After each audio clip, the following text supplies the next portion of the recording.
motion to approve the agenda. Do you need to make the modifications first? Yeah, well, let's put the motion on the floor, and then we have something open and an active item, and we can discuss any modifications. So Okay. do we have a motion to approve the minute? I motion to approve. Approve the minutes or approve the? I'm sorry, approve the, thank you, excuse me, the agenda. I went to item 3. Thank you, Emily. Do we have a second? A second? Thank you very much. We're gonna have a very efficient person today. All right, thanks. Now, does anybody have any comments or modifications to the minutes? Okay, I do. I have one, and that would be on page 3 of the Monday, December 11th minutes. On item 9B, report on banner. I recommend that we include a sentence that would be the second sentence following Lucia explained what she and Barry discovered, costs and source. Let's add a sentence that says, this banner is to be used for the Santa Cruz County History Fair and other promotional events. That will just, as a reflection in the future, that will just keep it clear instead of people saying what banner. History fair and special events? Yes. Did we already close out the agenda item, 2? No, this is it. Yes, we did. Agenda approval or modifications. Oh, you're absolutely, excuse me. You're right. I just glitched it a second time. Okay. Regarding the agenda, do we have any modifications to the sequence or the items on the current Yes, agenda? under new business, you'll notice the, alphabet is wonky. It says A, B, D, it should be A, B, C, and therefore that changes all the other. Okay, Yes, thank you. and then, I think you want to add something to new business? Yeah, what I'd like to suggest is, that we'd like to add an item that will be item I, Yeah, okay? And that is to a brief discussion, about the RTC and the 2 Aptos properties. The Arana House and the Rice House. okay, got it. Okay? Is that all? I would also like to remove 2 items. Item D, which is the new Alba Schoolhouse, is a report that we were going to have from Linda. And what I would like to do is defer that to the next meeting. July 8th. Thank you. And I think that, oh yes, on item 9. Hang on, was there another item under new business that you wanted to continue? Or just one item? Just that item. Okay, got it. Thank you. And then item 9G on reviewing commission goals. That's Linda's bailiwick, and she has a very efficient walkthrough on goal updates. So I believe that it would be appropriate for us to defer that item to July, and it doesn't interfere with our functioning at this time at all. Okay?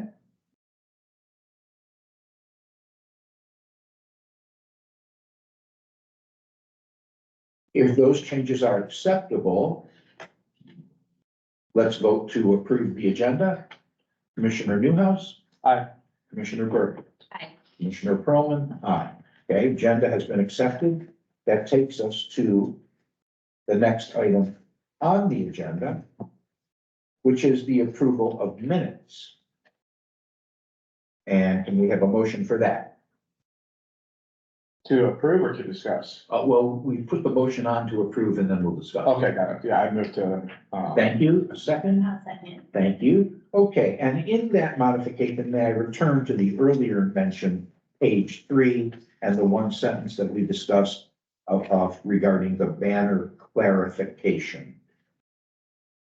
Thank you. Does anybody else have any other modifications to the minutes? I do, on the previous page, under number 8B, the report on the Aptos History Museum, the third line down says, well, second line, continuing on to the third, says the History Museum facility must be vacated because of the increased cost of rent.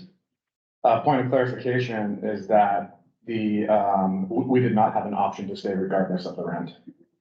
The building was purchased, 8B? yes. The building was purchased, we were allowed to stay a few extra months at increased rent. So end at the word vacated and get rid of because of increased. Yes. Yeah, Just do it that way. that's easy enough, yeah. Okay. Great. Thank you for adjusting the accuracy there. And I have a question, item 2, the agenda approval. Who made that motion? Kevin? Yes, And then seconded, of course, with, Emily. Yeah. And then, the minutes approved, that was you that made the motion? Or was that Yes. you? I think And then we made the motion. Got it. Okay, great. Thank you. Matthew is doing that because it saves us time later trying to figure it out when we're doing the minutes. Mhm. And it's part of the protocol. Yeah. So thank you, Paul. All right, well, let's see now.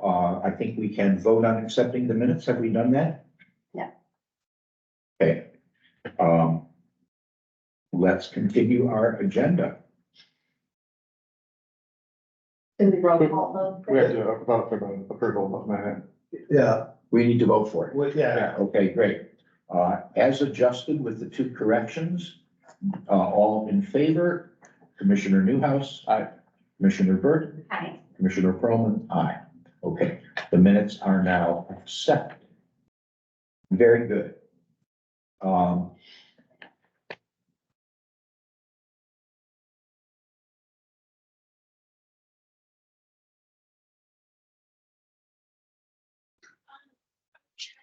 Okay. That brings us to declaration of ex parte communications. I'd like to share the receipt of a letter from Becky Steinbruner in our Aptos community that will be discussed and is now on the agenda as the last item of new business. item 8I. But I want to name it for us now. As a letter that came in regarding concerns with the RTC. We'll be discussing that soon enough.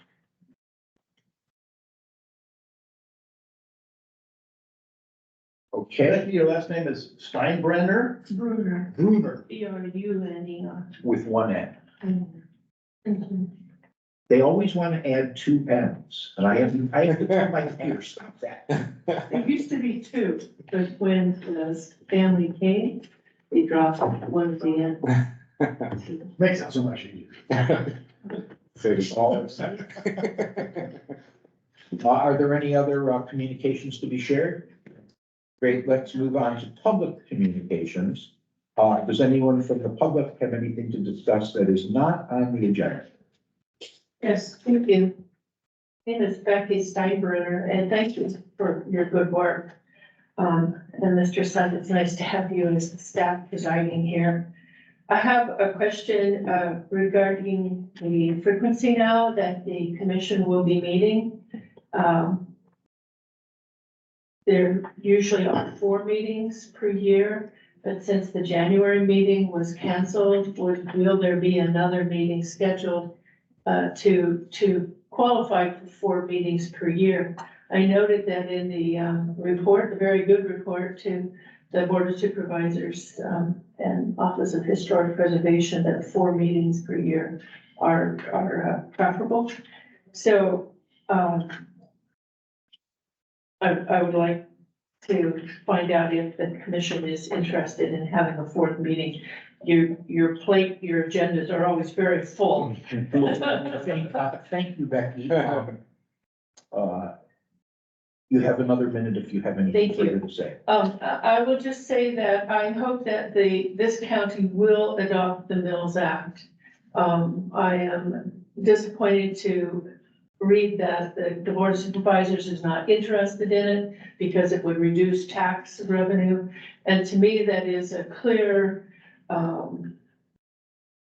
incongruity with what they claim is their priority to preserve historic resources in our county. That is one way that is an incentive for people to really preserve their historic buildings. So I hope that your commission will continue to press them to adopt the Mills Act. And it's been taken off the agenda, but with the goals, but I'm also interested in having this commission pursue a demolition by neglect ordinance. And I'm thinking of the Redmond Hero House when I say this. There are So are we. others, I'm sure. Sorry. Thank you for your good work. You're very welcome. If I may respond to you, in a very direct and positive way and say that under old business, item 9A is the approval of the annual commission meeting schedule, and there will be a brief discussion at that time covering that subject. Thank you very much. You're welcome. Okay, anything else, of public communications? Very well. I don't believe we have any consent items. And I don't believe we have any public hearing items. So, we can move on to new business. We're in a bit of an awkward situation, but I don't believe that it interferes with the legality of it. I'd like to introduce item 8A and start by saying, I believe that the board is on a current plan to renew the current officer's terms for this year because our commission has been front loaded with new members. So in order to have a smooth ongoing operation and smooth transition to new officers next year, I think that the best methodology for that, Linda has generously offered to remain as vice chair and continue to manage the goals for the next year. And I selfishly claim the presidency and kingdom as my own. No, not really. I'd be happy to continue for another year. And would think that it would be my fourth year and that it would be healthy for the organization to rotate officers 1 year from now. But with that said, may we have a motion to elect a chair and vice chair? Thank you. And with the appropriate names as discussed. Yeah, I move to approve Commissioner Permanent as the chair and Commissioner Phillips as the vice chair for the next year. Do we have a second to that motion? I second. Thank you. Okay, is there any discussion? I'll just comment, I don't think it's very selfish of you at all. I'm very grateful that you're willing to take it on another year to help show us the way. Well, I understand that you have to wear presidential glasses, so, this is my campaign. And now you need to know that this would be the blind leading the blind, because when you're not looking at the sun, you can't see a thing out of these. Thank you very much. With no further discussion, may we call for a vote? All in favor? Aye. Aye. Thank you very much. Commissioner Newhouse, aye. Commissioner Burton, aye. Commissioner Perlman, aye. Okay, we continue on with that. Congratulations to the new officers. Bless you.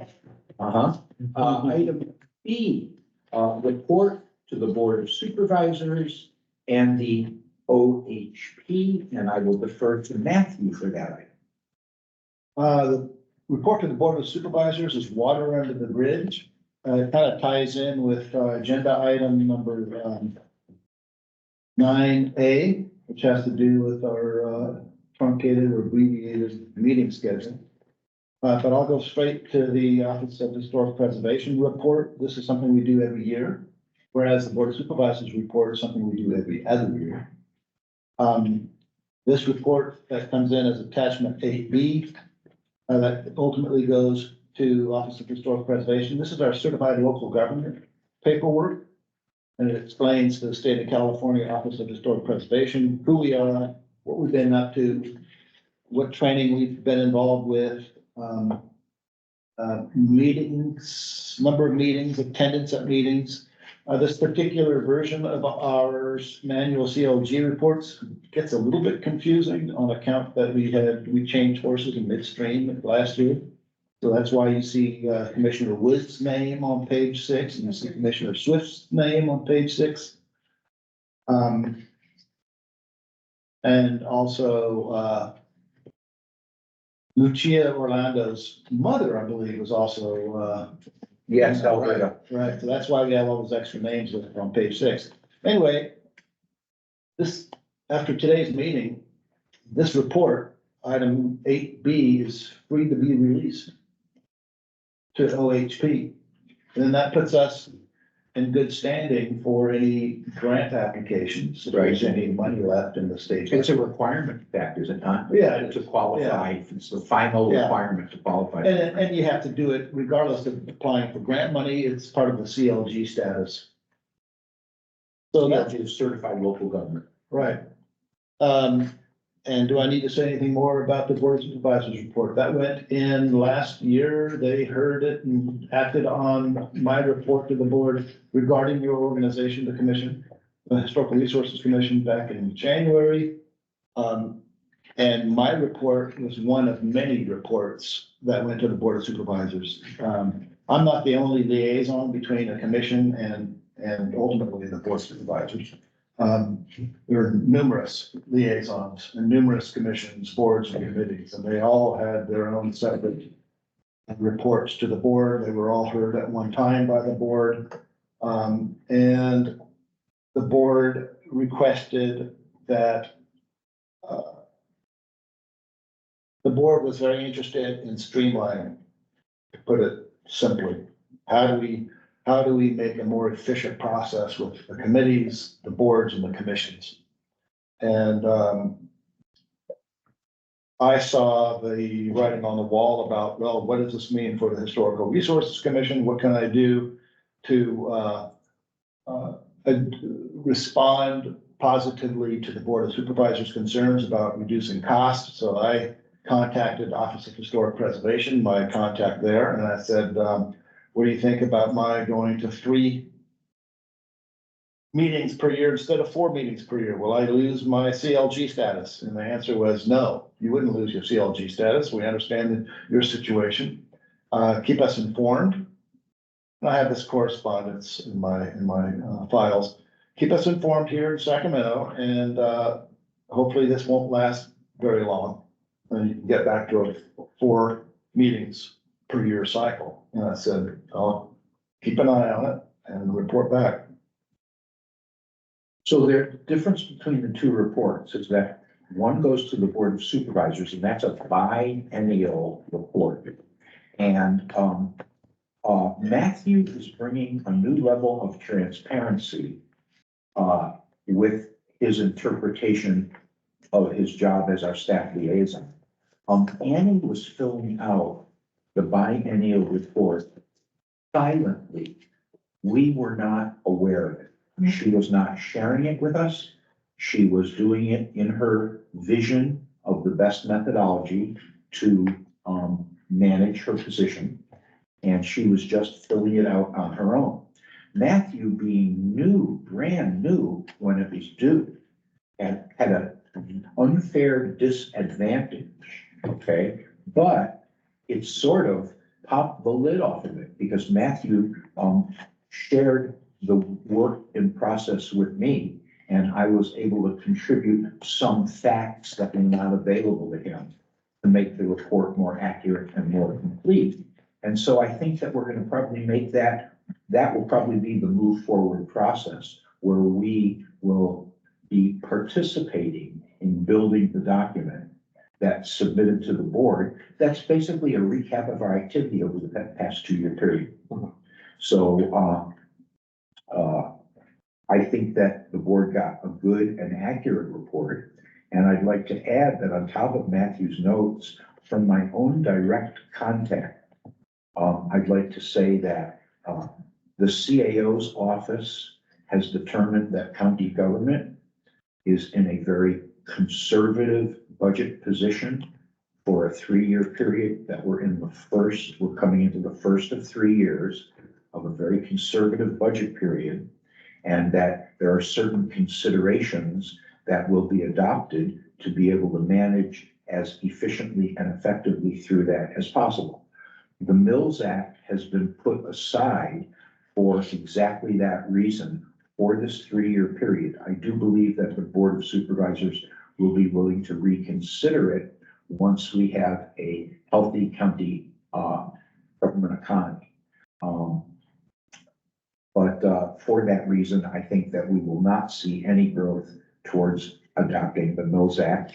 And we are not the only commission that has been modified. It's kind of an across the board thing. Wherever they can make cuts that influence administrative time and cost, that's an essential thing to do right now. So I do not feel that this is peculiar to the HRC or that in any way disrespectful to us. It's been clarified to me. Also, Matthew's report is accompanied by a CAO report. And I was able to read that, and I was able to suggest some corrections to the CAO's report, which I ran through my supervisor, and the CAO's report made the adjustments to accurately conform. And they dropped out those references, Matthew, that we were talking about earlier. Okay, they were eliminated. They said it was a misprint. So as it were.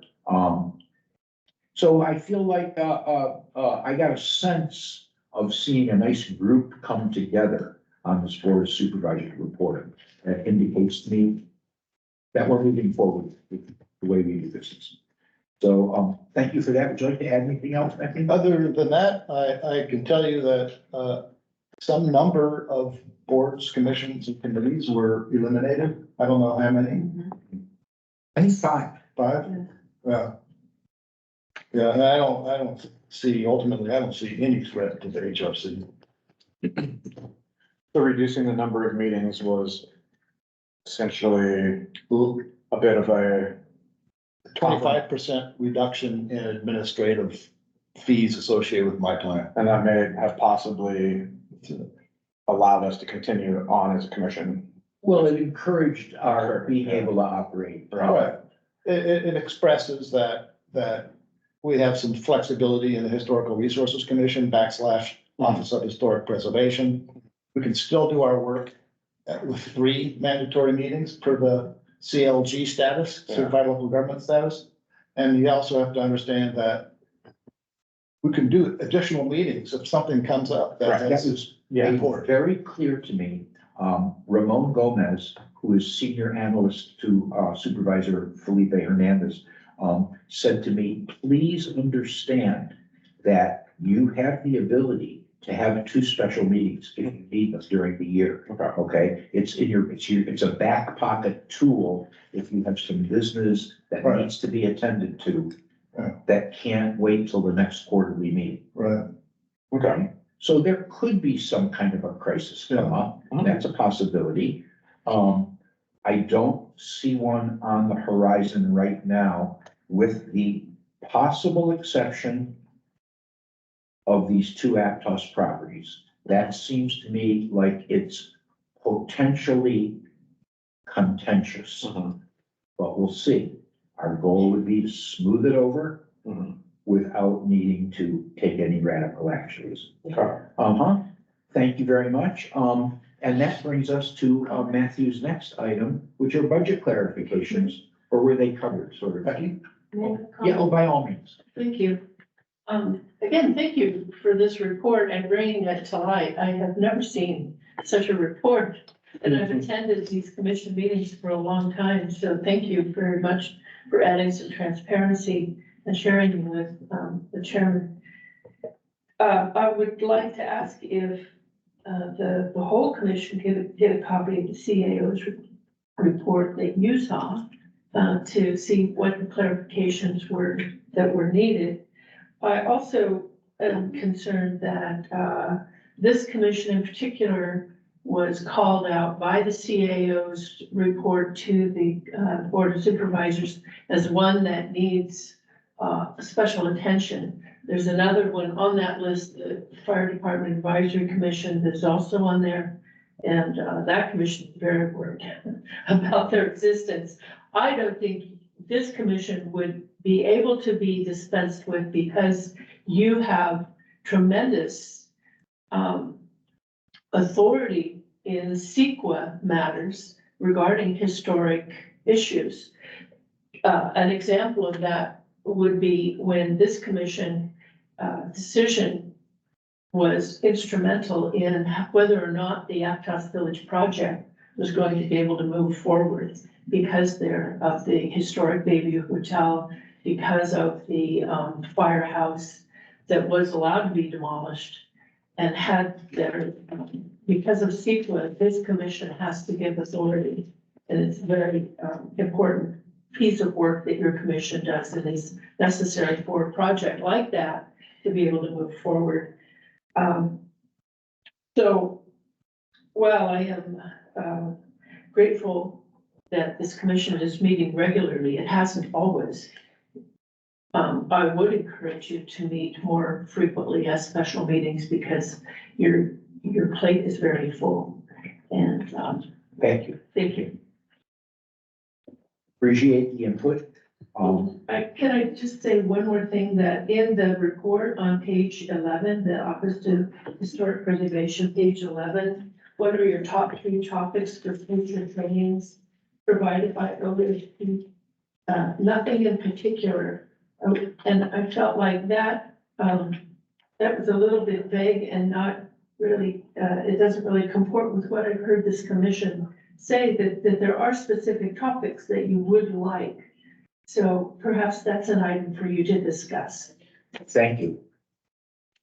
I'd like to respond to that by saying that we do have, I believe, training opportunities will be coming up, and that will touch upon that.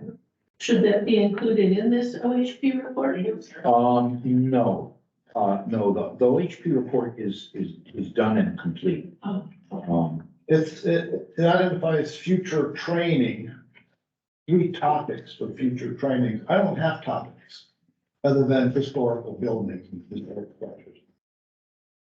And the trainings are most likely going to be done remotely. And matter of fact, I sent one to you this morning. Yes, and this morning? Yeah, Good. yeah. I have saved the webinar on building exteriors, and I'm gonna be watching it this week. Okay. This is the one about alternative materials for, Yes, yeah, okay, that's what I sent this morning. I may have already sent it. I've already, you forwarded it at least to me Okay. a week ago. So, Becky, we are continuing with trainings. It's just that I don't forecast what exactly the subject material is gonna be. This one that I watched 2 weeks ago just popped up. I grabbed it and forwarded to the commissioners. After you saw it, they sent it back to you and said, here's a copy for future viewings. Right. And I think that's what you shared. Yeah. Yeah, which is great. So nothing in particular means exactly that. I haven't identified any specific training It opportunities. doesn't mean nothing. That's exactly right. There's lots of training. Good. I interpreted it as, is there a certain topic of interest in general that this commission would like to request future OHP trainings to address? Okay, very good. Thank you, everybody, for the positive and cooperative spirit of the meeting. I'm in your debt for that. Okay, so Matthew, were all the budget clarifications covered in that report, or are there anything else to? Budget clarification. So I went back to my, hang on, just gonna take a couple notes here. Sure.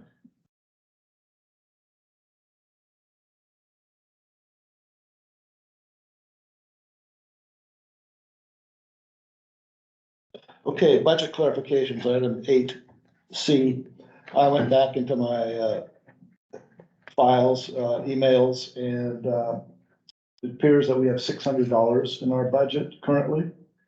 And that, our department is requesting $2,000 for the next fiscal year, 2024-2025. Will we get $2,000 or will we get $200 or whatever? So, Felipe told me that the supervisors are discussing empowering all commissions with a small cash fund. So that's 1 out of 5 that's going to vote yes. you know, I'm gonna take advantage of 8C and add something to budget clarifications. Certainly.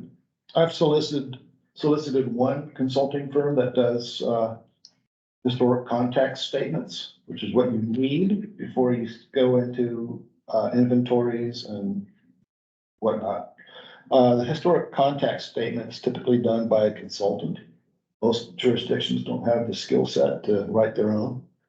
So I solicited one company to see what their thought on the subject was, which doesn't mean I'm gonna stay with one company. It just means I just wanted to get some information. 80 grand for a revision to our statement context, the context, historical context statement. Personally, I think it's a little bit too rich. So, at some point, I'm going to solicit a couple other firms, see what they say, what the costs could be. But prepare yourself. There's some big cost. I think that's right. It's gonna be, it'll be tens of thousands. My understanding is that we can capture a grant from OHP not to exceed 40 grand. What I'm gonna try and do is convince the state that they should give us 2 grants at $40,000 each, that we can do it. Is that gonna work? I don't know. Who is this entitled guy from Santa Cruz County who asked for such a request? But I'll try anyway. And if that doesn't work, then I'll try 1.5. Yeah. I'll try for 60,000. Do you wind up giving that, does somebody else write the grant application? Do you hand that off or do you actually do it? I'll write it. Okay, and that's a subject you're familiar I've with? done it before. Yeah. Tedious. Thank you. Yeah. Well, thank you. Yeah. That's great. I appreciate the, forward motion and the, assertive management. Thank you for that. Mhm. Can I ask a couple questions? Yeah. About the budget? So 600 is remaining for the current fiscal year, current budget, and has the banner been purchased yet? We'll give you the update coming, is it? Old, is that old report? Yes, that's Yeah. 9D. D. And, to give you a quick answer, the banner is in motion. It's going to come in under $250. It's going to be ordered within the next week. Okay. Lucia was going to give us a more elaborate report and was going to hand out, colored, samples of the banner. It's on blue. It has 2, emblems on it, the County of Santa Cruz and the Infrastructure Department under which we operate. And it's, has a white font that merely says, County of Santa Cruz, Historic Resources Advisory Commission. Is that coming out of the 600 or is the 600? No, that will be taken from the 600, it's 250. Okay. It has already been approved Right. by our group to spend, Mhm. and there's the cash. So, you know, there may be another $30 or $40 in petty overhead for the history fair, Mhm. but I don't see us really going over 300. So that will be closing out the year, leaving the other 300 alone. And in some ways, it's kind of nice to do that. Mhm. It tells them that we're not grabbing every penny. Mhm. And that if they want to give us more money, that we can be trusted with it. Right. Question from Becky. Thank you. Thank you. So I'm aware that the Board of Supervisors passed a new ordinance, I guess, that commissioners get paid $75 per meeting as a stipend. Does that come out of the commission's budget? No, Okay, no, that comes out of the board's budget. okay, all right. Thank you, You're welcome. and thank you for the banner too. And it is an optional stipend as well. Each commissioner, has an option to opt out or to fill out the paperwork and move forward. And it's an across the board mix, and I think that's a personal decision that, probably, is best not discussed in the group. It's a private decision I think each person has. And tomorrow, Board of Supervisors will be discussing preliminary budget things, so if any of you wanted to give a plug for the Historic Resources Commission, I certainly will. Tomorrow morning is the day. Thank you. Thank you. Thank you. Maybe you're our best secret weapon. I don't know. Becky, I gave you a hint about the cost of the historic context statement update. Yeah, you want to get us 80 grand, Becky? See what you can do. Or get us 40 grand. Something. Okay. Wait, we might take 20. Going once. Yeah, right. Okay, thank you all. I believe that we have completed the clarification on budget, and we are deferring the Alba Schoolhouse till next meeting for Linda. So let me move into the landmark awards briefly. Okay, as you may know, the Landmark Award Committee is an extension of the Museum of Art and History, and it is a friendly and unofficial acknowledgement of buildings that are more than 50 years old and have some significance. And it's an award that is generated, it goes back and forth. The committee is out there looking for properties and proactively contacting people, advising them that they would qualify for a blue plaque if they wanted. And ultimately, the applicant has to fill it out and bring it back to the committee to move forward. There's a $200 cost. We like to see some background material and we check every property, but it doesn't have the rigors of the DPR or the $7,000 cost attached to it. And it's not the deep level of analysis that we have to officiate a property. This is much different. This is a very casual social status, okay? But it's pleasant in the community and it does tie in with us. And I see the benefits of my being on that linking to us because the two organizations get mixed up a lot. Okay? Currently, we have a nice Aptos property that Becky has brought to our attention where the owner would like to have a blue plaque. And this may be an opportunity for us to consider whether that owner would like to have it be in the register at the same time. It's a nice property from 1937. I'll be visiting it. And then after seeing it, we may encourage them to move forward and try to get them onto the register. Now, the Blue Plaque Awards hold an annual get-together, and I'd like to share that with you because it is upcoming. Please give me just a moment to find it in my. Saturday, May 18th. Oh, no, that's our history fair. Sorry, whoops. Saturday, May 11th, from 1 to 2:30 at the Ma is the location of the annual Blue Plaque ceremony. They haven't had one since before the pandemic.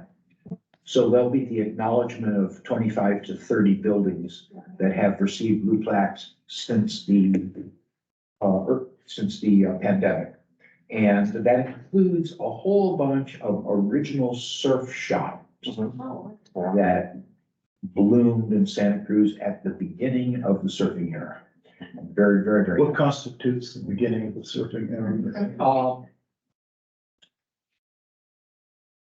people like John Mel moving to Santa Cruz from Hawaii, having developed the niche of something called knee surfing and developing a knee surfing board, and then opening his first shop of his own on Portola Drive in Santa Cruz in 1962.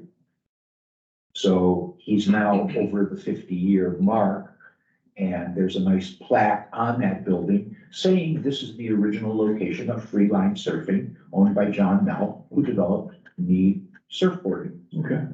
And so it's of community interest. Kim Stoner's been instrumental in recognizing these buildings and getting them. And Don Iglesias, Yes, they've all been working together. absolutely, yeah. And it's a good group of people. Interesting. And interesting to get the surfers working with the historians. This is, it's quite fascinating, really. Yeah. And, you know, it ties in uniquely to Woody's on the Wharf, which doesn't have the age quite, but there's a blue plaque coming for Woody's on the Wharf. That'll probably go on the wharf. So the tie-in is very nice. I invite any of you that might like to come on Saturday, the 11th. It'll be a lovely hour and just a few laughs. And what time did you say that was? it's at 1 o'clock, from 1 to 2:30. I want to add something to that. Once upon a time, many, many years ago, an acquaintance told me that he started surfing in the Monterey Bay on a airplane wing. He'd taken an airplane wing and modified it. Whatever works. Plug up the hole and then I guess put in some fins or fin and scratch the surface so you don't slide around too much. Or maybe it was already covered with hatches. Or like some of those old longboards, they look just like an airplane wing. Yeah. Well, I'm sure that were Hawaiians surfing airplane wings a long time ago. Because there's plenty of crash planes off the shores of Hawaii. All right, so there's our report on the landmark awards and the blue plaques. Item F, training opportunities with the city of Santa Cruz. Matthew? may I Yes. ask you for that? 2 sentences. I reached out to the relevant staff person at Santa Cruz, city of Santa Cruz. I just extended an invite for them to keep us in mind for future training opportunities, and that we would keep them in mind for future training. So beginning the networking for That's it. being able to share the idea. That's it. Thank you. Sometimes putting something into motion has far-reaching results a year or two later, even if it seems like it's simple when it's reported. Yeah. So good. Okay, Porter Ranch Tours, item number G.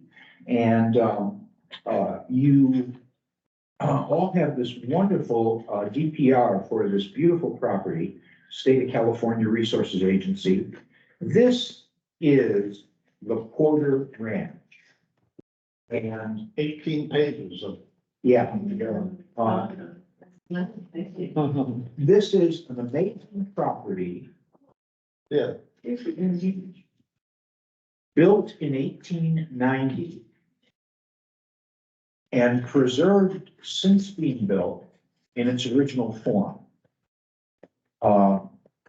It was the childhood home of Diane Porter Cooley, and she donated the Porter Ranch house. Addresses have shifted over the years, and county lines became refined and things became more defined. The Porter Ranch is considered in Las Lomas. Part of Las Lomas is in Santa Cruz County, part of it is in Monterey County. The address of it is in Elkhorn Slough. So Diane Cooley donated the ranch home to the Elkhorn Slough Foundation some years ago. And then after that, donated the rest of the ranch. So the entire property is owned by the Elkhorn Slough Foundation. The executive director is Mark Silverstein, a very well-educated guy in this field. And Mark has invited our commission, along with the Blue Plaque Committee, to have a tour of the property on Saturday morning, April 20th at 11 o'clock. It's a rare opportunity. They're gussying up the place to give a tour to the Temple Bethel Men's Club the next day. And he said, as long as we've got the place all looking good, why don't we take advantage of the weekend? Why don't you guys come for a tour on Saturday? So, I will encourage you to join me. It should be really nice. They're in the middle of doing a big restoration on the building. And there's a lot to look at, and we'll get a real inside view of a prestigious and proper building.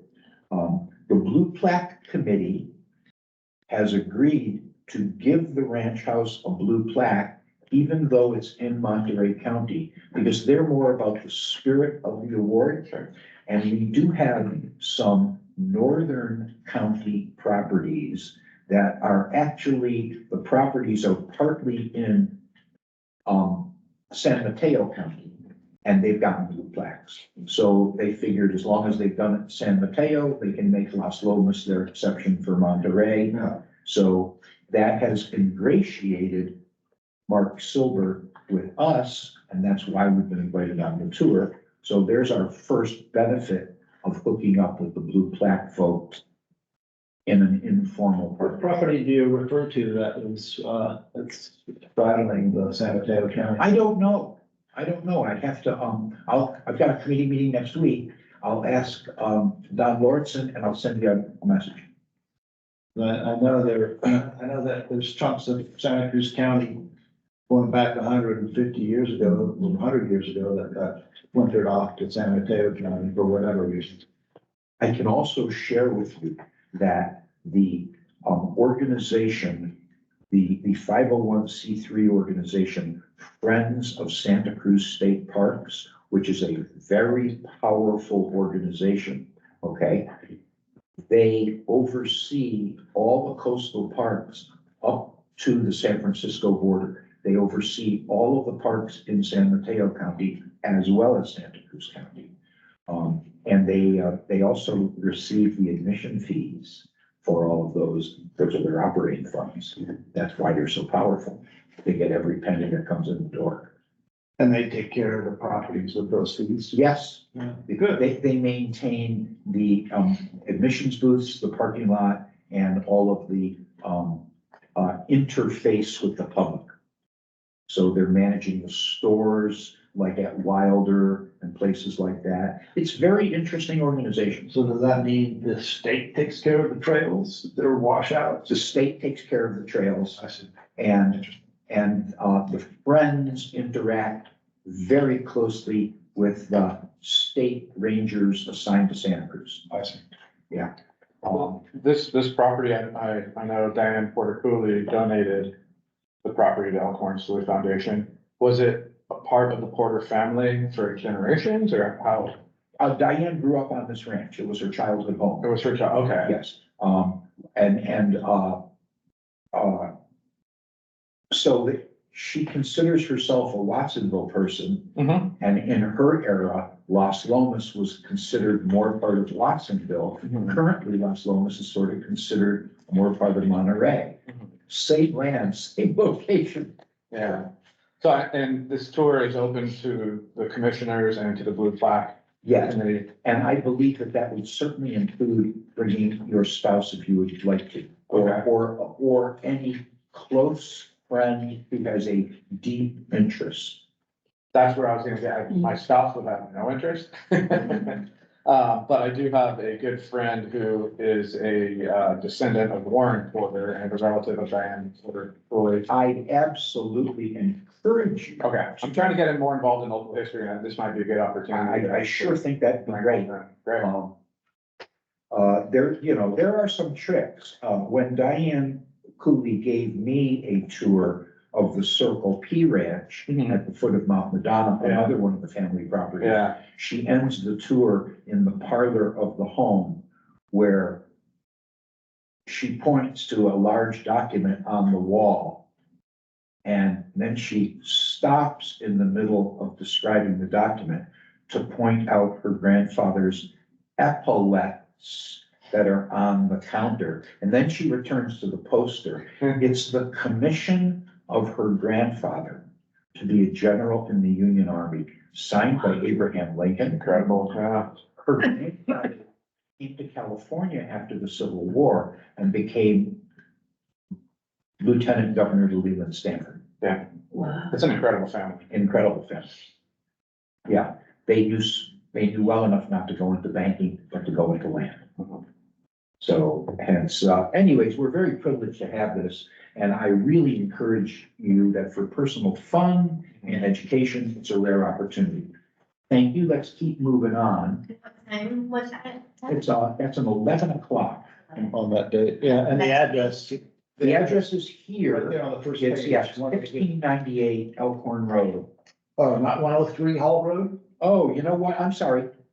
That's the foundation. No, it's 103 Hall Road. You're right. Thank you. Thank you. Thank you. Right at the top of the page. Question. Yes, I read this DPR and it's eligible for his National Historic Registry.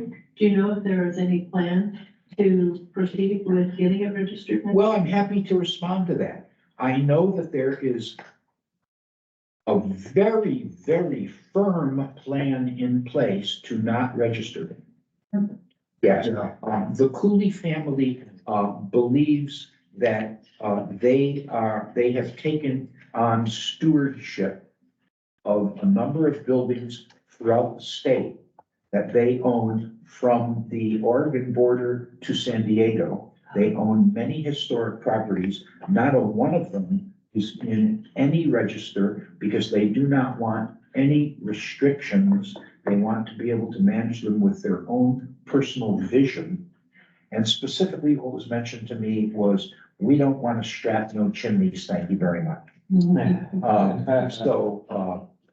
I think that their vision is overly protective, and I think that we could work with them in a wonderful way. And I look forward to the time that they might change their mind. But, I will say that, sorry to interrupt, but they do take very good care of their properties. very good care. The Circle P is virtually the most accurate museum you'd ever want to see. Everything in there is pristine. If they need to replace a nail, they go find old square nails. Yeah, if there's a family not to worry about, it would be theirs. Correct. Stewardship of And, their properties. and Youngblood, Don and Diane's daughter, is a wonderful person, deeply committed. So, yeah, Square nails, that's great. Mhm. okay, Thank you. you're welcome. Okay, so there's for the tour, and now we'll move on. Would you care to tell us anything about Beach Gateway? Yeah, so, it came to me, this project came to me via one of the development review staff here on the fourth floor in the planning department. Property owner wants to demolish and build a new house.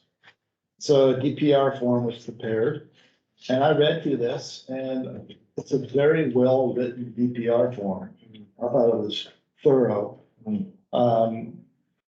It was written by Bonnie Montgomery out of San Jose, and the owner is John and Jillian Montgomery. So I communicated with Bonnie Montgomery, the author of the DPR form, and I said, "Are you related to the property owner?" She assured me that she was not related. I said, "Good, because if you were, I'd be tossing this thing in the trash." So, it's coincidental that the building historian and the property owner have share the same last name. And the conclusions are tight. The review is tight. Bonnie did a very good job of it. And, I moved it along back to development review, and I said, I have no further thing to say about this document. Do you proceed with them when you tear down the building?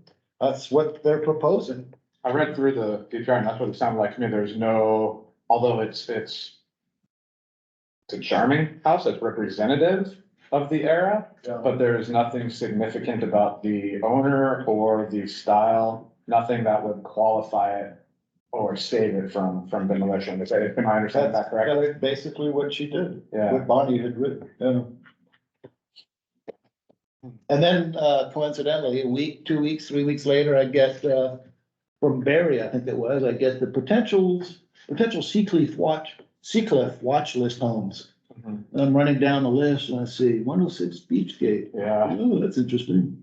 We took a tour. We'll be telling you about it. Number 6. We met 2 weeks ago and toured most of these properties. Oh, good, good. And just thinking that we should be, if I'm gonna give you a list, I better know something about it. we were caught by surprise when we drove by this one and we saw the notice of demolition and. Because it was one of the most charming of any of them. Oh, yeah, yeah. Right at the peak, that little corner entry. Oh, yeah. was to die for. Yeah, Well, I don't recall what's gonna replace it, but I know it's gonna be 2 stories. And I'm confident, and I know I do recall the building next door on the corner. It won't look anything like that. But there you have it. And the neighborhood, there are a lot of 2 stories, a lot of 1 stories. There's a mishmash of buildings that have been built there since 1910 or 1900. Correct. The association of all of these homes is concurrent with that little window when the cement ship came in. Right. Okay, because that's when that neighborhood, right after that, it just bloomed, Yeah. you know, nightclub and all that. Right. And people walking to the beach from their cottage. Right. I would be surprised if a number of those have been, second homes for San Francisco people right from the get. Yeah, I got that impression from reading a report, that was the case. Yeah. Okay, well, we'll get to that. I guess we'll be digging in a few more minutes. So thank you very much on that. And it's very interesting how it all works because, our goal is to save all possible properties and have the charm of an earlier era influence our community. And when you see one that does just that, you want to hold on to it, you know. However, progress has to be made and we compromise with the particulars of each situation. Okay, thank you for that report, I think Matthew. you have a comment. Yes? Thank you. I just have a question. I'm sorry to hear this to be demolished too. Is there any way that this commission would have any opportunity to weigh in on the new design of the new building and, or at least make a recommendation to the developers that what is built is in keeping with the historic context of what was demolished and in character of the neighborhood? I appreciate your optimism, but I don't think that the commission, in our purview has that kind of influence. As it goes through the planning department, as it's in the permitting and the way that's written, the planning department might be able to do something, but it would be at that end, not at our end. And if I may, Yes. this project has already been heard by the zoning administrator. There you go, that's the latest update, I didn't know that. Well, we saw the date of the application was like March 15th. Or no, it was February 15th. Yeah, I think, Yeah. sometime the February. It was February 15th, Yeah. like what we saw Yeah. on the sign. So that means. it's So March there is no pathway for the Historical Resources Commission to chime in on all of these projects that would go through this process. However, some of these DPRs could conclude this is historic and where part of it's historic and that, whatever is built next week or next year could do what you were just talking about, incorporate some kind of a historical feature into the property or into the building. But we don't have that set up here at the county to have all projects going through our HRC and then feeding feedback to project applicants. And I mean, the neighborhood, as Matthew mentioned, it is a mishmash of different types of properties, and I think as long as they're keeping within the feel of what's currently there, I don't think there's a whole lot we can do there. I mean, the report spells it out. There's nothing historic that can Yeah, save it or direct it to be anything else, yeah. unfortunately. I'm very upset by it too, because it's a nice little house. Drive by it, take a look at it before it's gone. I Okay, think you'll like it. The last Hail Mary is that for any demo permit that goes through the building department, a Measure J special inspection needs to be made. So the Measure J special inspection is to determine whether a building can be moved. If there's a potential for it to be moved, then it's placed on, a month is given and advertised where anybody can purchase the house and move it to a different location. Very rarely buildings are deemed, able to be moved, but like I said, a Hail Mary could be possible. I would also say that in this particular case, we're talking about beach cottages that have little or no foundation. It's made out of stucco. It would be, it would crumble. It would crumble. In fact, it's not gonna be a very difficult demolition. They're bringing in the big bad wolf. And that'll be done. but it didn't fall down in the 1989 earthquake, so that says something too. Right, Mhm. right, but it would in the next one probably. Yeah. Thank you very Of course, much. Thank you for the update. Okay, very good. Now, let's move into this item, I. We received a letter, from Becky, on Tuesday, April 2nd. Okay, and it expresses concern regarding the Rice House and the Arano House. Okay, in the letter, Ms. Steinbruner expresses her worry that the RTC has disregarded the commission's recommendation for including the Arano House and the Rice House as eligible historic resources. And further concerned that the RTC's purchased them and has vacated the current inhabitants. And I think that there's an unspoken worry that they might demolish the buildings. I think that's the part that is left to the imagination in this. The Arano house is not vacant, it's still occupied. Thank you. Let me start by saying that, there is one key sentence down here. The results confirm that the previous evaluation of the properties are correct and that neither the Rice House nor the Arano House are eligible for listing on the National Register or the State Register. So the situation is that these two houses are on our county register, but they're not in the state register or the national register. Now, the current owner of them is the RTC. So the RTC would be the organization that would move forward if they wanted to get state registration or national registration. It would be their expense to do the DPR and submit the paperwork and walk through the process. And they're saying that their evaluation is that neither house is eligible because they have no historic significance. Now, in our group, we have an Aptos history specialist, Commissioner Newhouse, and he disagrees with that statement on the part of the RTC. we believe that we can point out specific significance for both properties. So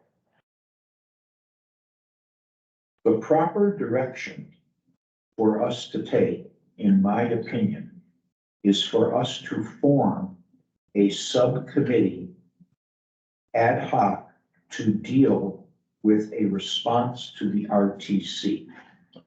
I would suggest that that subcommittee be composed of our Aptos history specialist, Kevin Newhouse, and myself as recipient of the letter for Becky and chair, and that we in cohort will write a strong letter to the RTC questioning this determination and encouraging them to reconsider the historic value of the properties.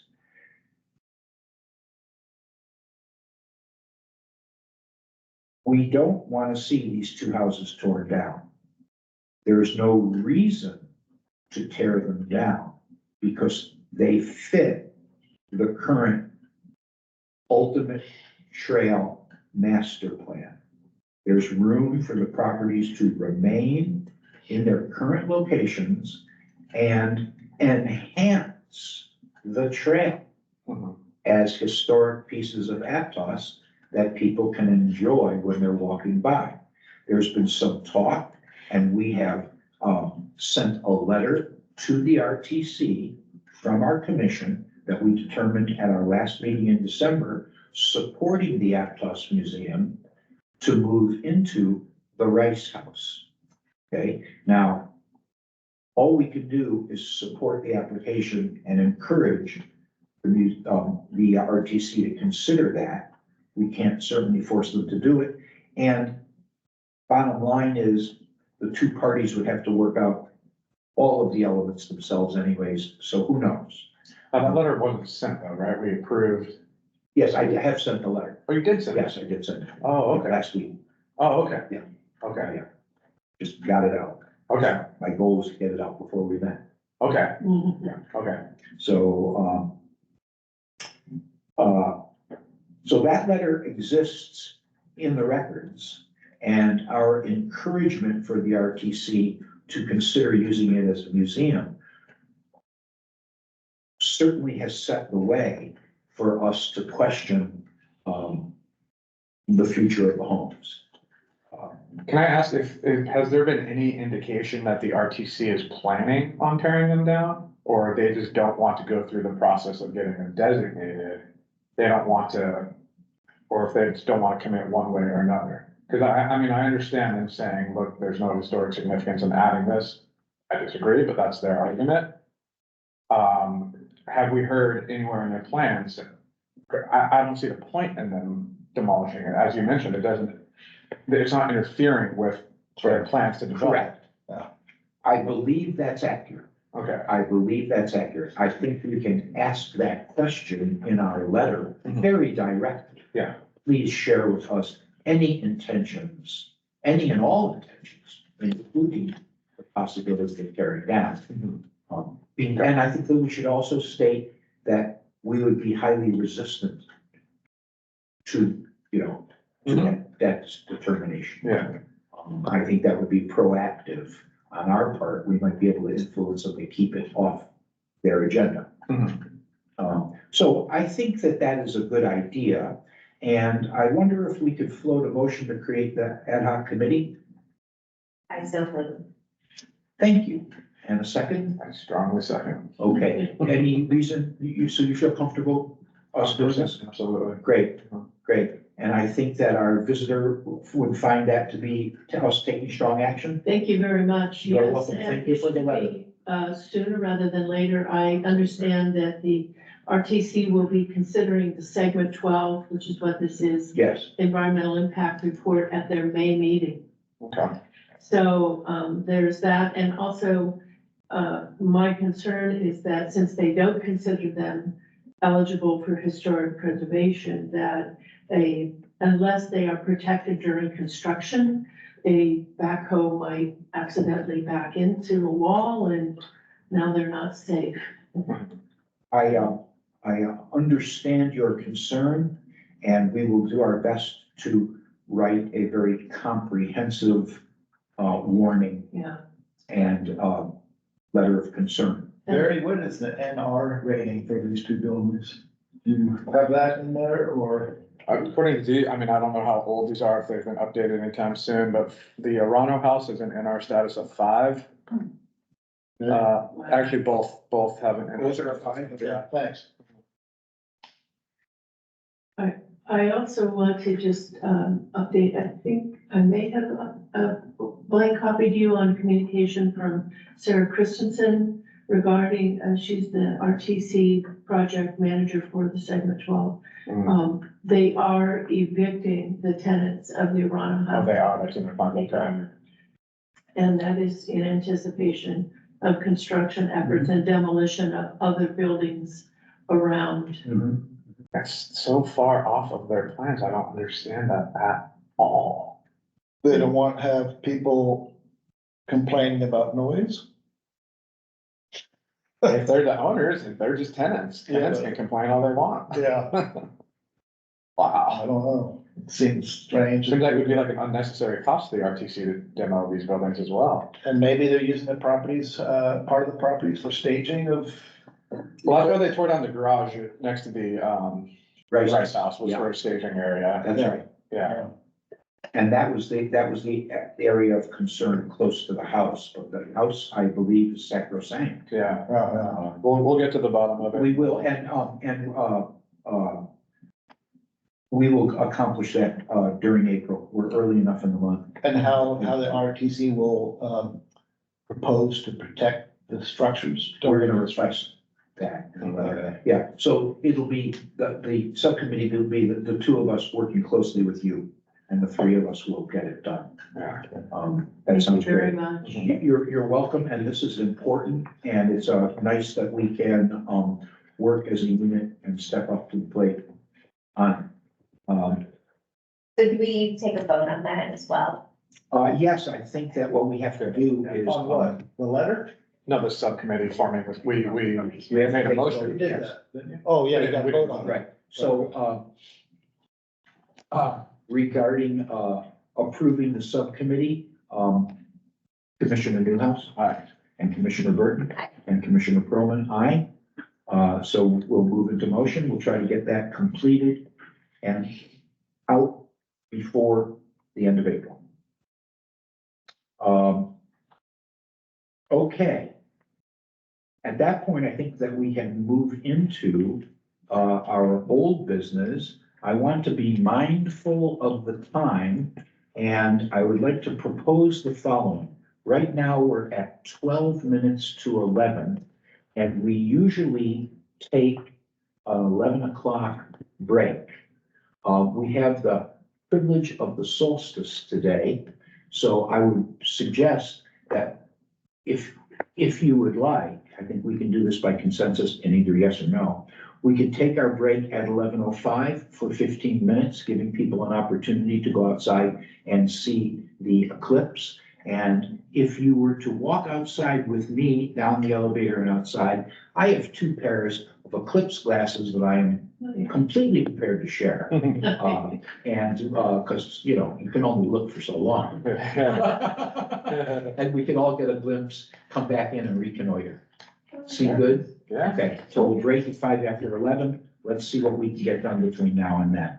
Okay, old business Break at 5 after 11 and come back at 5:20? at 11:20. I mean, 11:20. Yeah, okay. Yeah, because it's supposed to peak at 11:15, so, take a look and come back in, and as soon as you feel you've had your best shot, come on back in, we'll get started as quickly as we can reconnoiter. Okay, old business, item 9, number A, approving the annual commission schedule. I'd like to give this one to Matthew. Well, that's a real simple one. Yeah. This spins off of the Board of Supervisors report every other year that's submitted to the board. And in response to their need to reduce costs associated with boards, committees, and commissions, I got approval from Office of Historic Preservation for maintaining our CLG status with only 3 meetings per year instead of 4. And these are the dates, April 8th, July 8th, and October 7th for 2024. I anticipate something similar again for 2025, where we have another 3 meetings. And I think we'll be a lockstep with the conservative budget of the Board of Supervisors for the next 3 years. So simple enough. That's my proposal. Approve annual commission meeting schedule. This is an agenda item because the commission has previously accepted the schedule that had the 4 meetings. So what we're doing is, in order to make these official dates, we need to introduce them as an independent item. And thank you for the protocol on that, Matthew. So I don't think we need much discussion. May we call for a motion to approve the 3 meetings as posted? I move to approve the 3. Commissioner Newhouse, thank you. And a second, A second. Commissioner Burton, thank you. Okay, I don't think we need any further discussion. May we call on a vote, please? Yes. Thank you. So at the October meeting, then the commission will decide your dates for 2025. Correct. Thank you. And so I would like to request that there be a meeting sooner than April of 2025, so there's not such a long hiatus between October and April. We would agree with you on that. That's a good Yeah, idea. That's absolutely. I think that we'll probably go every 4 months next year instead of every 3 months, and keeping a uniformity throughout the year.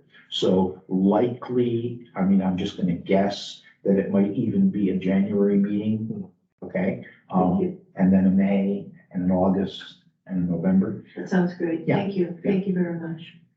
We're all on the same page on this. I think that it's good to know that. Okay, so can we call for a vote on that? All in favor of accepting these dates? Aye. Aye. And aye. Unanimous approval? Great, thank you very much. Okay, item 9B, new watch list considerations for Seacliff Cottages. And I'm gonna turn this over to Kevin in a minute, but I'd like to introduce it. This is coming from former commissioner and renowned local historian, Carolyn Swift. Okay, Carolyn served on this commission for a total of 30 years with a couple of little short hiatuses. But she is a committed individual who wrote me a letter and said, I've been looking at these properties in Seacliff, and it was all triggered by the tearing down the last part of the cement ship, and I decided to poke around. And, you know, there's a whole neighborhood of nice stuff. So with Kevin being the local commissioner to that neighborhood, I contacted him and forwarded him a copy of the inventory. And he and I met 2 weeks ago and drove a majority of these properties. We drove around the neighborhood, we stopped the car, and we did a simple examination. We did not go on property because it wasn't proper to do that on a Sunday morning without knocking on somebody's door. We thought that they were appropriately brought to our attention by Carolyn, and that there is huge potential in these to acquire new properties. The first place would be to put them on the watch list. And then if we wanted to generate letters to them, we could do that at a later time. Kevin, do you want to talk about it? Yeah, I don't know if I have a whole heck of a lot more to add, but just considering, you know, the 50-year status on potential properties, believe it or not, that puts us back just to 1974. Doesn't seem that long ago, before I was born, but in historical aspect, 1974, you're driving lots of historic property. All of these properties were 1920s, 1930s. So every single property on this list would most certainly be worthwhile to take a look at. Whether or not they would end up on an inventory, you know, that would take further investigation, but I think adding them to the watch list is absolutely appropriate because they all are old, they're all unique. Unfortunately, number 6 on this list has already seemed to have met its fate. But we can do,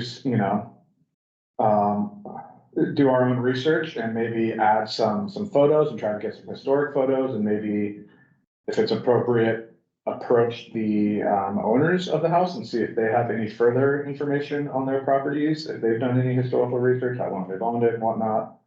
And I think it could be a good ongoing project. And Carolyn has been a tremendous resource in many, many things, and she's also very excited about this project, even though she is no longer a commissioner, she's always going to be a resource. And so I think that she would be another person that we could consult with. We did, there was a couple homes, I will say, that we drove by and we scratched our heads and said, I wonder what Carolyn saw that we're not seeing. So those would be certainly ones that I would like to go back to and say, what? I think we may have found one where she had the address incorrect. That's right. So that was another one that we kind of decided on our own that, okay, she just had the address incorrect. But, When you go to a house looking for something historical and instead you find something hysterical. yeah. I guess. Yeah, I don't know what the next steps would be, but, it's something that I'd be willing to work on since they're in my district and, yeah. Matthew, are you aware of what the, proper protocol would be next to do with this? Do we vote them onto the watch list? Good question. Why don't we defer that to the next meeting, see if you can figure out what would be our next step in, this process? Good. I think it might be an interesting place to start is to have I'm assuming this is the most up-to-date inventory that was provided when I came on the commission. I know we haven't made any updates to the inventory in quite some time. It'd be interesting to kind of cross-check these addresses to ensure that they're not already on the watch list. And if they are, what we can add to it. And then what's not already on the watch list, if we could, what the steps would be to add them.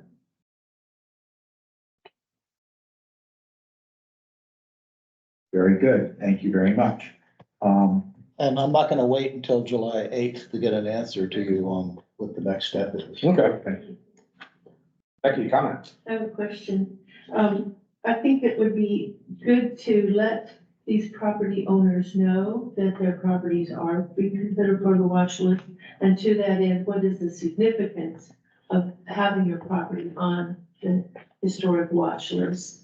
And could, if these people value the historic, importance or cultural importance of their properties, it might be worth a survey to them. What would you like to see from the county as an incentive to preserve your property? Perhaps Millsat, is that what you're? Well, I'm just thinking, they're gonna all see, oh gosh, that really beautiful house at 106 Beachgate, they're demolishing that, maybe I can demolish mine too, and, Our intention is exactly that. Our set off intention is to, a whole flurry, what can we offer as incentives to these property owners to prevent demolition and to preserve what they have for the community?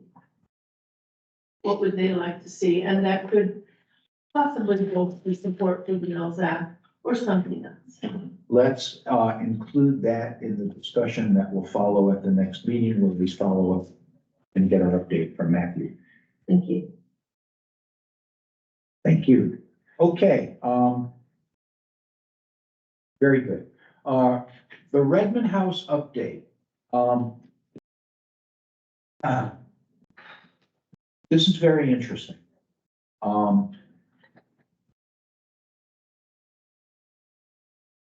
I have moved forward based on a verbal conversation. And I had lunch with a longtime colleague, former member of this commission, and the current director of the infrastructure department for the city of Watsonville, Susie Marion. And I was delivering to her a blue plaque for the Flying A station. And that triggered us getting together as old friends and having lunch. And the Redmond House came up smack dab right away. I have been told by Susie that there is an interest on the part of both the city of Watsonville and the county of Santa Cruz to acquire the ownership of the land. And that I believe that the border runs somewhere across the property. It's the end of the city of Watsonville touches on that property, but that is one thing that needs to be determined. I've also been told by Susie that the family who owns the building would love to demolish it. They're prepared to pay for demolishing the building. Okay, I think what would be required first would be for them to pay for the inspection that would justify it. Okay, to that end, having met with Susie Miriam, I then called Ramon Gomez, who is principal analyst to Felipe, my supervisor, to meet with him on this.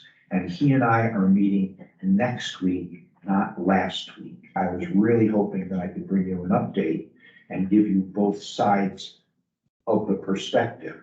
But what will be required will be a report on the property that deems that it cannot be saved and needs to be torn down. At this point, there are still some fringe historians hoping against hope to save it. But we need to recognize that saving it is one thing, and then there is maintaining it. That is going to be a hugely expensive property to maintain. The annual cost will exceed $100,000 on maintaining it. So we really want to bring the old beast down and let her die a gracious death and remember her in her former glory. So I will report to you after meeting with my supervisor, and I'm going to stay on track because nobody is staying on this one. And maybe that's something that our commission can do, is just keep a steady eye on it, keep the pressure on, and try to get the parties to come together. So that's today's update. I wish it were more thorough. Thank you very much. Yes. That's sad news. I'm not surprised that the owners want to demolish it. They were taken by surprise that it was on the historic registry when they bought the property. I think so. But is there any ability to offer to the owners that they could move the building to a site rather than demolish it? And is there any possibility that county parks would take it on it would lose its historic context by moving it from the site. But if it could be preserved and the barn adjacent, which is. Barn adjacent is now torn down. The Hirahara barn's torn down. And It wasn't over the weekend, I saw. You saw it intact? Yes. Oh, wow. Oh, wow. Well, You're talking as about the same intact barn? as it is. Yeah, The one that had been made into the apartments for the families coming back, yes. that was still there on Saturday. I'll drive by today. So if there is a place that the county owns that these buildings could be moved to, and then the building, I think, could be an amazing event center. If it were left in place where it is, it would be an amazing place for weddings and things, and the guests could stay at the hotel across the way. You know, I'm one of those historians that is hoping beyond hope that it can be saved where it is. But, I appreciate, alternatives to demolition is what I'd like to hear discussion. yeah, I don't know how realistic that is. I think that, all of the answers would be in the, building report. That would give you any and all options, based on how safe it is. The problem with moving that building to a county park is that the county's conservative budget position, they wouldn't even consider. They wouldn't even consider spending that kind of money on something that would be a new project that's not on the books. As it is, they're picking and choosing from the approved projects as to which ones they can do. So I don't think that they would consider a new one of the scope of this. And then moving a three-story structure on local streets to what location? And dealing with power lines, whatever else, narrowness of roads, I caught that, Just that the it cost. would survive the move. the cost of that alone. And then there's also, we need immediately, it needs a new roof. And then that might stabilize it. And then you gotta wait a few years, maybe decades, before the jurisdiction would have enough money to fix the place. I think you're right, it has to go. It's unfortunate. It's very unfortunate. I can share that, I have been told that the, Japanese community was approached through the Buddhist temple to see if they wanted the barn wood from the Hirahara barn. And they do not want the barn wood because they do not honor the memory of the Hirahara barn. They want to forget that it ever happened rather than preserve its history. That is the feeling of the local immediate Japanese community. I personally went to David Kegabine, who was the general manager of the Santa Cruz County Fairgrounds, to see if he wanted the wood from the Hirahara barn to add to those barns where they show the animals at the fair, and they do not want it. Yeah. There's a new CEO that is much more, workable. His name is Steve Fraser. The board is meeting this afternoon at 1:30. I know I've been invited to that board meeting. And I think it would fit very beautifully in the ag history part of the fair. That was exactly what I proposed, to Kegabine at the time. Well, I'll tell you what, I'd be willing to revisit that. I'll give a call. I was talking to Tony Campos just yesterday. He's on the board of directors of the fairgrounds. And Stan will be there too. And I'm supposed to call Dana McCray today. So I will look into this informally. Thank you. Okay? Thank you. I'll be at the meeting this afternoon. Yes. I have a sidebar note regarding the Redmond House. So I live in South Salinas, and my neighbor Oh, across. friends, it's 9 Let's minutes go. after. May I interrupt? you? I'm Yeah, sorry. you can come back. Let's take that break because, you know, Let's continue this conversation. yeah, absolutely. We'll pick up right here. Yeah. Thank you. Meeting is temporarily adjourned. Eclipse. Great. Everything is eclipse. Yeah. 15 minutes? Yes, anybody that wants to go down the elevator and walk out